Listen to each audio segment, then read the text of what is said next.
ማመን ብቻ ነው። ምትነዳው መኪና ሰላም አይሰጥም፣ ቤት ሰላም አይሰጥም፣ ሻለ ሀብት ሰላም አይሰጥም።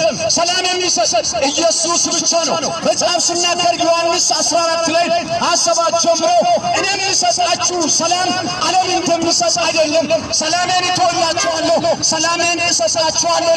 በዚህ ዓለም ላይ ያለው ሁለት አሳን እየመገበ ታላላቅ ታምራት እውርን እያበራ ሽባን እየተረተረ ወደዚህ ምድር የተመላለሰ አንድ መድኃኒት ከድንግል ማርያም የተወለደ ሁለተኛ ከኛ ሁለተኛ አባት እሱ ብቻ ነው። ዛሬ እህቴ ወንድሜ በልብሽ ብታምኒ ማመን ትመሰክር የዘላለም ሕይወት ተፈቅዶልሃል። በዘላለም ሕይወት አይቀለድም። ሙስሊም እህቶቻችን ያለ ይሳቅ የቂያማ ቀን ሊመጣው እሱ ነው። ያለ ይሳቅ ጀነት አይገባም። የጀነት መግቢያ ቁልፍ ይሳቅ ነው። ከመሬት የተወለደው እሱ ነው። በጅብሪል የምስራች የመጣው እሱ ነው። ታላቁ ብለን እንለምናለን። ኢየሱስ ክርስቶስ ያድናል። ሰላም ሰላም ሰላም ለሰው ሁሉ የእግዚአብሔር መንግሥት ቀርባለች። ንስሐ ግቡ። ሰው ከነ ኃጢአቱ እንዳይሞት